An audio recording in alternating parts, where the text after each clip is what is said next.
A Associação de Medicina Intensiva Brasileira, junto com profissionais especialistas em ventilação mecânica, elaborou uma versão atualizada de orientações para serem utilizadas em pacientes com hipoxemia e insuficiência respiratória grave. No vídeo de hoje, abordaremos essas orientações, lembrando que estão passíveis de modificação a qualquer momento frente ao quadro pandêmico por Covid que estamos vivendo no mundo.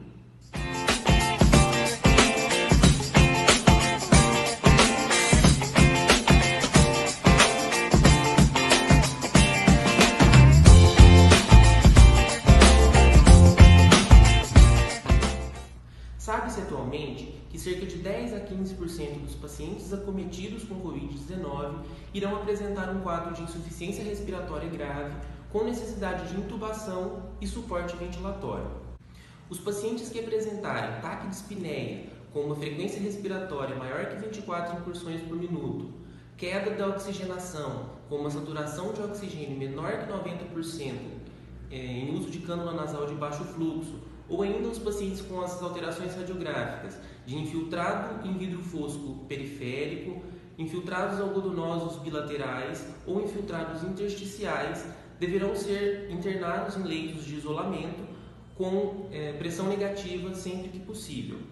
Caso o quadro evolua com necessidade de maior administração de oxigênio, frequência respiratória maior que 28 incursões por minuto, ou o paciente passe a apresentar retenção de CO2, é necessária intubação traqueal com ventilação mecânica. A intubação traqueal deve ser realizada por profissional capacitado e deve respeitar todas as normas de utilização de EPIs. Todas essas normas, bem como a realização do procedimento, já foram explicadas em um vídeo específico aqui nesse canal.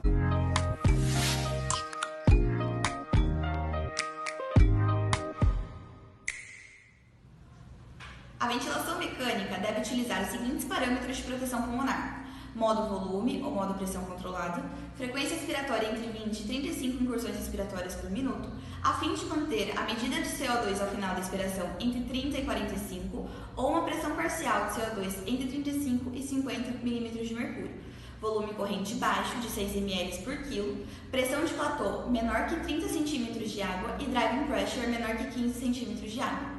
A PIP deve ser ajustada ao menor valor possível a fim de manter uma saturação em torno de 90 a 95%, com uma fração inspirada de O2 de no máximo 60%.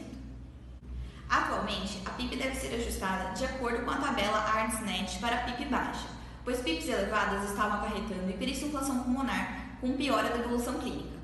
A ventilação prona, pelo período de 16 horas, é indicada nos casos de pressão parcial de CO2 sob fração inspirada de oxigênio menor que 50, com PIP já ajustada. A mudança de decúbito para pronação deve ser realizada por equipe treinada e paramentada e o paciente mantido monitorizado a todo momento. Em caso de piora da oxigenação, deve ser investigada a tromboembolia pulmonar. Em casos extremos de hipoxemia refratária, com pressão parcial de CO2 sobre a fração inspirada de oxigênio menor que 80 por 3 horas ou menor que 100 por 6 horas, deve-se considerar a transferência do paciente para instituições que realizem ECMO.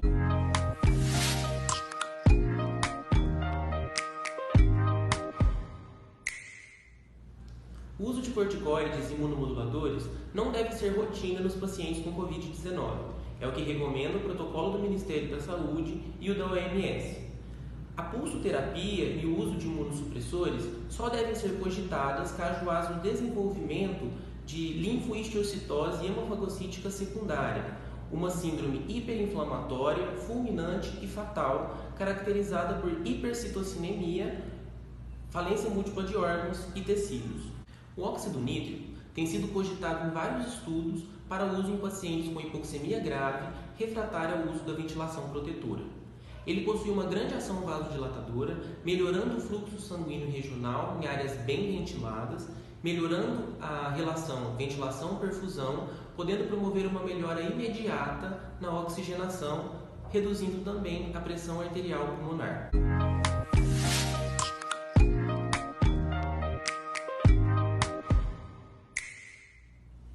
O desmame do paciente com Covid-19 deve seguir os mesmos critérios de pacientes com SARA e insuficiência respiratória grave.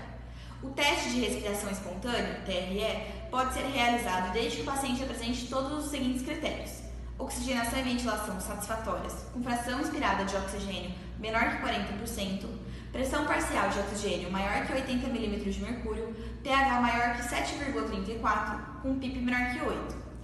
Estabilidade hemodinâmica, paciente sem bloqueador neuromuscular e sedação, com capacidade de disparar o ventilador em modo de ventilação com pressão de suporte e Glasgow maior que 8. O paciente que obtiver sucesso no TRE deve ser estubado ou desacoplado do ventilador em caso de traqueostomia. Catéter nasal com baixo fluxo pode ser utilizado para suplementação de oxigênio, caso necessário.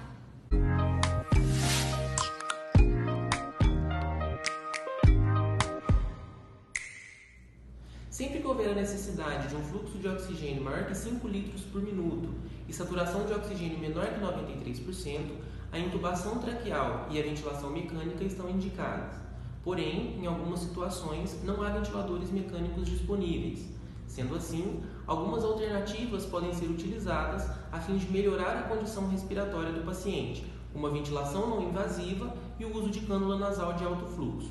Porém, caso essas alternativas não promovam uma melhora clínica do paciente em no máximo 1 hora, deve-se proceder obrigatoriamente com a intubação traqueal.